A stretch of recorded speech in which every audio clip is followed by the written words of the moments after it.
Hello everyone, welcome back to our channel. So now I am doing question number first C part. इसमें हमें verify करना है कि जो x equals to root A है क्या ये फिक्स पॉइंट है फंक्शन का, ये वेरीफाई करना है। ठीक है, और फिर fix point iteration scheme use करके हमें इसकी ऑर्डर ऑफ कन्वर्जेंस निकालनी है और इसका एसिम्प्टोटिक एरर कांस्टेंट निकालना है। ठीक है, तो सबसे पहले हम देखते हैं क्या ये फिक्स पॉइंट है कि नहीं है। Let's verify this. तो फिक्स पॉइंट के लिए किसी फंक्शन को अगर फिक्स पॉइंट मतलब उस पॉइंट को फिक्स पॉइंट कहना होगा तो जी ऑफ एक्स ही आना चाहिए। ठीक है, सो हमें यहाँ पे क्या चाहिए, G of root A should be root A, ये हमें टू प्रूव करना है। ठीक है, टू प्रूव तभी तो वेरीफाई होगा। तो हमारे पास जी एक्स है क्या वैसे function, G X is 1/2 X plus A by X. ठीक है, सो जी ऑफ रूट ए क्या हो जाएगा, G of root A is equals to 1/2 root A plus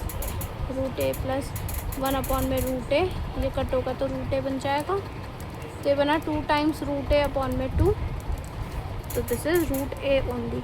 so G of under root A equals to under root A, therefore X equals to under root A is a fix point. ये क्या है, एक fix point है, sorry is a fix point. ठीक है, okay. So now the next question says कि हमें fix point iteration scheme use करनी है और डिटरमाइन करना है इसका ऑर्डर ऑफ कन्वर्जेंस। तो ऑर्डर ऑफ कन्वर्जेंस वो होता है, देखो मैं थोड़ा सा बताती हूँ कि अगर जी डैश ऑफ जो भी ये रूट ए है, ठीक है, जी डैश जो है उस फिक्स पॉइंट पे अगर ज़ीरो आ जाए डैश पे, तो इसे हम बोलेंगे order of convergence. Order of convergence means मतलब अगर मैं जनरली बताऊं कि जी जो है, जी का nth डेरिवेटिव एट रूट ए अगर ज़ीरो आ गया, so this n is the order of convergence, order of convergence. ठीक है, तो अब हम देखेंगे इसका nth डेरिवेटिव, नहीं सॉरी, जहाँ पे नॉट इक्वल्स टू ज़ीरो आए, ओह माय मिस्टेक, जहाँ पे नॉट इक्वल्स टू ज़ीरो आए। ठीक है, तो अब हम देखेंगे कहाँ पे नहीं आ रहा।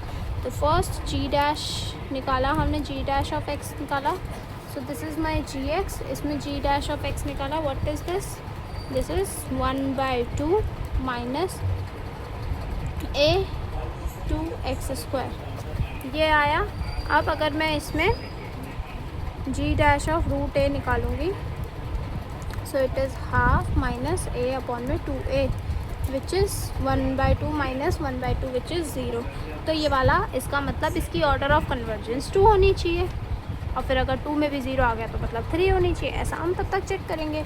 सो नाउ जी डबल डैश निकालेंगे, जी ऑफ डबल डैश एक्स वो क्या होगा, इसका डेरिवेटिव, ये तो 0 आ जाएगा, ये क्या आ जाएगा 2a अपॉन में 2x³, ये तो कट हो गया ax³। अब जब आप जी डबल डैश ऑफ रूट ए निकालोगे, it will be a upon में a रूट ए, ए से a कैंसिल हो गया, ये आ गया 1 अपॉन में root A which is not equals to 0।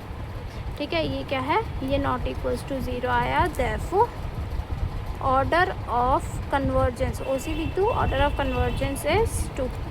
ठीक है, अब ना मेरी थोड़ा तबीयत ख़राब हो रही है, मैं सही में वीडियो नहीं बना पाऊँगी अगर बाई चांस मुझसे नहीं बनी। अभी तो मैं ट्राई कर रही हूँ कि मैं बनाऊँ धीरे धीरे, बट मेरे से नहीं हो पा रहा है। मैं आज एग्ज़ाम था ना हमारा, तो हम थके हुए हैं सब, तो इस वजह से। ओके, सो ये वाला क्वेश्चन यहाँ पे तो हो गया। अब नेक्स्ट इसमें पूछा हुआ है एसिम्प्टोटिक एरर कांस्टेंट भी निकालना है हमें ऑफ द सीक्वेंस। ठीक है, तो ये देखो ये वाली चीज़ यूज़ होती है, पी एन जो है GPn-1 के बराबर होता है, और एक और चीज़ होती है, ठीक है, एक और चीज़ क्या आपको क्या क्या पता होनी चाहिए, EN जो होता है वो होता है PN-α। ठीक है, दिस इज़ द थिंग। अब हम क्या करेंगे, हम GPn की टेलर सीरीज़ देखेंगे। ठीक है, अराउंड द पॉइंट अल्फ़ा, तो वो क्या होगा, G of alpha plus G dash of alpha dot EN plus G double dash alpha upon में 2 फैक्टोरियल EN का square plus G triple dash alpha EN का cube by 3 factorial and dot dot dot, ऐसे चलते रहेंगे। अब देखो जी alpha of alpha क्या है, अल्फ़ा। GPn को मैं क्या लिख सकती हूँ इस चीज़ को यूज़ करके कि जब यहाँ पे एक कम है तो ये एक ज़्यादा है, तो यहाँ पे एक कम तो एक ज़्यादा क्या बन जाएगा, PN+1। और जी अल्फ़ा, अल्फ़ा एक फिक्स पॉइंट है तो जी ऑफ अल्फ़ा वो अल्फ़ा आ जाएगा फंक्शन के लिए। एंड जी डैश अभी हमने पीछे कैलकुलेट करा, अल्फ़ा पे क्या हो रहा था, 0 हो रहा था, plus G double dash alpha of 2 factorial A N square. अब बाकी सारे जो है मैं उसे लिख देती हूँ big O of A N का क्यूब, ठीक है। This is the representation. बाकी को हम लिख देते हैं big O of A N cube. अगर ये भी 0 आता है तो इसे 0 लिखते हैं और नेक्स्ट वाली टर्म को लिखते हैं और बाकी सारी टर्म्स को बिग ओ ऑफ जो भी बचा हुआ रेस्ट ऑफ टर्म है। तो अब देखो जब ये यहाँ जाएगा, this is P N plus 1 minus alpha equals to G double dash of alpha by 2 factorial plus big O of A N cube, this is A N square. So P N plus 1 minus alpha is E N plus 1. So en plus 1 is equals to g double dash alpha en square by 2 factorial plus big O of en cube. And यहाँ से जो है हम कुछ ऐसे लिखते हैं, ठीक है। अब इसके बाद en प्लस 1 जो है g डबल डैश अल्फ़ा हमने पीछे कैलकुलेट कर दिया था, वो था 1/√a and 2 factorial is 2 en square plus big O of en cube. And ये जो ये है ना, इसी चीज़ को हम बोलते हैं एसिम्प्टोटिक एरर कांस्टेंट। मतलब अगर कोई और टर्म भी होता है बस सिंपल इसे बोल देते हैं एसिम्प्टोटिक एरर कांस्टेंट। सो है asymptotic error constant is 1/2√a, ठीक है। आई होप सो आपको सोल्यूशन समझ आया हो। Please like share and subscribe, and कोई डाउट हो तो please let me know in the comment section.